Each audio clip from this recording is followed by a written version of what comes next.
মিশরের রাজধানী কায়রোর অদূরে মরুভূমির বুকে মাথা উঁচু করে দাঁড়িয়ে আছে রাজকীয় বিশাল পিরামিড। আজ থেকে ৪,৫০০ বছর আগে সেই সময় মিশরে ক্ষমতাসীন রাজার সমাধিস্থল হিসাবেই পিরামিডটি নির্মিত। কিন্তু জানেন কি, পৃথিবীর সবচেয়ে উঁচু পিরামিডটি কোন রাজার সমাধিস্থলের উপর নির্মিত? আর কিভাবেই বা অতি প্রাচীনকালে উন্নত টেকনোলজি ছাড়াই এই বিশাল স্থাপনা নির্মাণ করা সম্ভব হলো? চলুন জেনে নিই।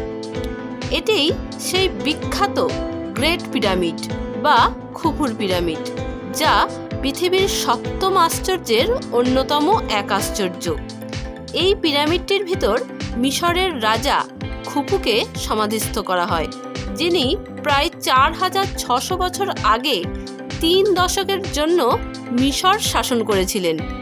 শক্ত গ্রানাইট পাথরে তৈরি নির্মাণটির শেষে মূল্যবান চুনাপাথরের বহিরাবরণ সহ এর উচ্চতা ৪৮১ ফুট ছিল।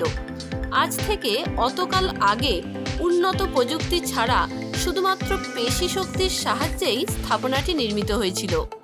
বিপুল পরিমাণ পেশি শক্তি দ্বারা এই স্থাপনা নির্মাণ হলেও সবচেয়ে আশ্চর্যের বিষয় হলো, ওই মানুষগুলি কিন্তু এর জন্য কোনোরূপ অর্থ পেতেন না।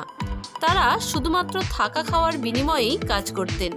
প্রায় ১৫০ মিটার উঁচু এই পিরামিডের দ্বিমাত্রিক ত্রিভুজাকার দেওয়ালের ভূমির দৈর্ঘ্য ছিল ৭৫০ ফুটের বেশি, অর্থাৎ পুরো পিরামিডটি ৫,০০০ বর্গমিটারের বেশি জায়গা জুড়ে বিস্তৃত ছিল। সুবিশাল এই পিরামিড নির্মাণে প্রায় ২.৫ লাখ পাথরের চাই ব্যবহার করা হয়েছিল।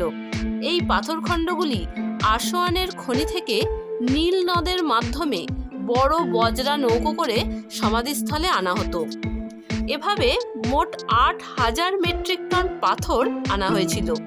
এছাড়াও পিরামিডটির বহিরাবরণে যে চুনা পাথরের প্রলেপ রয়েছে, তার জন্য প্রায় ৫৫ লক্ষ মেট্রিক টন চুনাপাথর লেগেছিল।